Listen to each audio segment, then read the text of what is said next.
Hi, hello everyone, hello my students, how are you today? I hope all my students are good for today. Welcome back with me Teacher Lisbeth pastinya.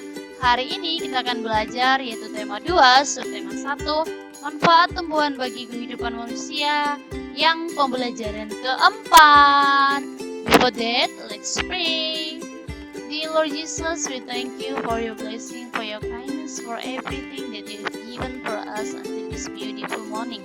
Jesus, we want to start our lesson for today. Please bless us and guide us. In the name of Jesus Christ, we pray to you. Everybody say, Amen. Thank you, my students. Nah, langsung saja. Check it out. Tujuan pembelajaran kita hari ini yaitu menceritakan tokoh dan sifat tokoh sesuai cerita. Menceritakan pengalaman meminta maaf, melakukan kombinasi gerakan memutar dan meliukkan badan. Nah, di tujuan pembelajaran itu, pertama kita pelajari, ada yang kenal tanaman ini? Ayo, siapa anak-anak teacher yang kenal dengan tanaman ini? Ya, ini merupakan salah satu tanaman yang akan kita pelajari hari ini, yaitu dalam bentuk dongeng pastinya. Nah, di sini ada pinus, ada kaktus, ada mawar, dan juga ada bunga matahari. Nah, kamu pasti tahu kan ciri-ciri daripada tanaman ini? Nah, pasti tahu dong anak-anak teacher, contohnya mawar, memiliki banyak duri, dan juga kaktus. Oke. Nah, salah satu tanaman yang tumbuh di halaman rumah Nina adalah bunga mawar. Nina sangat menyukai bunga ini karena aroma dan warnanya. Meskipun demikian, Nina berhati-hati saat menyentuhnya. Bunga mawar memiliki duri yang tajam. Nah, di sini, ini dia kita akan pelajari dongengnya, yaitu kaktus yang suka menolong. Nah, anak-anak teacher, ayo dibuka bukunya halaman 18 dan halaman 19.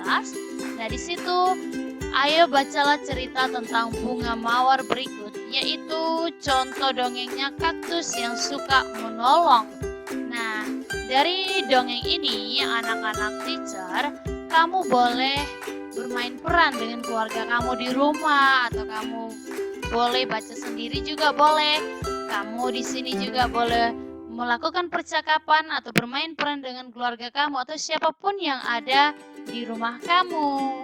Nah, dan pastinya ketika melakukan peran ini harus memahami isi daripada dongengnya supaya anak-anak teacher dapat mengetahui nanti pesannya kira-kira apa, isi ceritanya apa, tokohnya siapa, sifat-sifatnya bagaimana.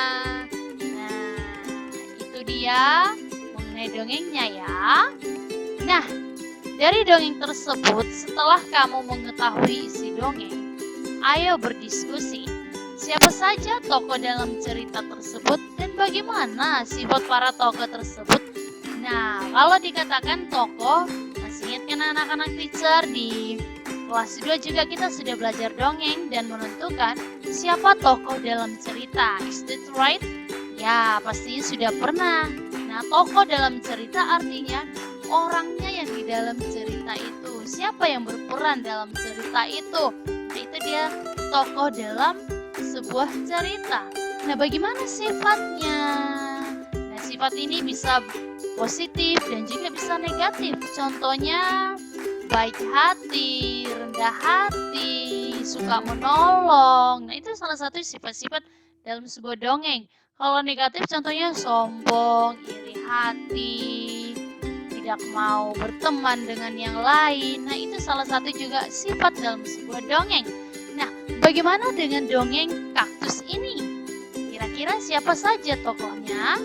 Contohnya, nama tokohnya adalah bunga mawar. Sifat tokohnya bagaimana? Sombong.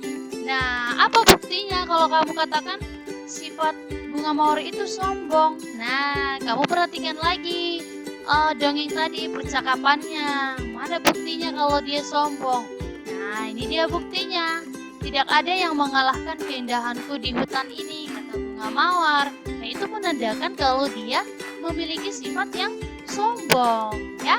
Nah, untuk yang selanjutnya silakan anak-anak teacher dilanjutkan ya, yaitu di halaman 20. Oke.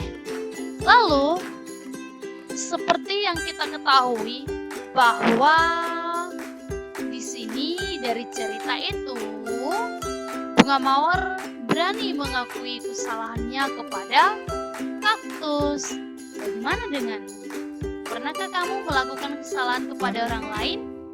Nah, setelah kamu baca tadi cerita itu, kamu akan bisa melanjutkan seperti yang ada di sini.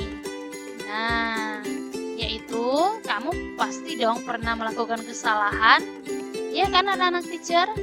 Ya, apa yang kamu lakukan setelah menyadari bahwa kamu telah melakukan kesalahan? Apakah kamu minta maaf? Nah, pastinya kita pernah melakukan kesalahan ya.